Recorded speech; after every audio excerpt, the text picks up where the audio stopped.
నమస్తే, welcome to Andhra Prabha. నేను Tejaswi. Pithapuram AP రాజకీయాల్లో హాట్ సీట్ గా మారిపోయింది.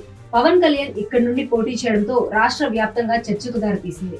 పొత్తులో భాగంగా జనసేనకు కేటాయించడంతో టీడీపీ టికెట్ ఆశించిన వర్మ తీవ్ర అసంతృప్తి వ్యక్తం చేశారు. చంద్రబాబు బుజ్జగించడంతో సైలెంట్ అయిపోయారు. కూటమి ప్రభుత్వం అధికారంలోకి వచ్చిన వెంటనే మొదటి ఎమ్మెల్సీ వర్మకే కేటాయిస్తానని, తమ ప్రభుత్వంలో ఆయనకు ఉన్నత స్థానం కల్పిస్తానని చంద్రబాబు హామీ ఇవ్వడంతో వర్మ అలకవీడారు.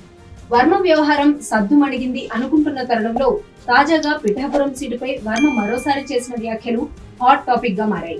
ఒకవేళ పవన్ కళ్యాణ్ ఎంపీగా పోటీ చేస్తే పిఠాపురం అసెంబ్లీ నుంచి తాను పోటీ చేస్తానని వర్మ చేసిన కామెంట్స్ చర్చనీయాంశమయ్యాయి. బీజేపీ అధిష్టానం ఆదేశిస్తే ఎంపీగా పోటీ చేసే అవకాశాలు కూడా ఉన్నాయని స్వయంగా పవన్ కళ్యాణ్ చేసిన వ్యాఖ్యల నేపథ్యంలో వర్మ కామెంట్లు ఆసక్తికరంగా మారాయి. అయితే చంద్రబాబుకు తాను ఇచ్చిన మాటకు కట్టుబడి ఉంటానని వర్మ చెబుతున్నారు.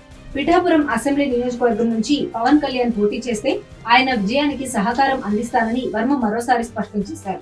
పొత్తులో భాగంగా కూటమి గెలుపు కోసం శ్రమించాలని పిఠాపురం టీడీపీ శ్రేణులకు వర్మ పిలుపునిచ్చారు. జనసేనకు పొత్తులో భాగంగా 2 ఎంపీ సీట్లు కేటాయించారు. అందులో ఒకటి కాకినాడ. దీంతో కాకినాడ పార్లమెంటు నియోజకవర్గం నుంచి జనసేన అభ్యర్థిగా ఉదయ్ శ్రీనివాస్ కు టికెట్ ఖరారైంది. అయితే మిగిలిన ఒక్క ఎంపీ స్థానం నుంచి పోటీ చేయబోయే అభ్యర్థి ఎవరు అన్నది ఇంకా తేలలేదు. పవన్ కళ్యాణ్ మరో ఎంపీ స్థానం నుంచి పోటీ చేసే అవకాశాలున్నాయని, పిఠాపురం అసెంబ్లీతో పాటు మరో లోక్సభ స్థానం నుంచి కూడా పవన్ పోటీ చేస్తారని కొద్ది రోజులుగా ప్రచారం జరుగుతోంది. బీజేపీ అధిష్టానం ఆదేశిస్తే ఎంపీగా పోటీ చేసే అవకాశాలున్నాయని పరోక్షంగా హింటిచ్చారు. ఈ నేపథ్యంలోనే వర్మ ముందు జాగ్రత్త చర్యగా ఒకవేళ పవన్ కళ్యాణ్ పిఠాపురం నుంచి పోటీ చేయకపోతే తాను సిద్ధంగా ఉన్నానని టీడీపీ అధిష్టానానికి ఇండికేషన్స్ ఇచ్చేశారు.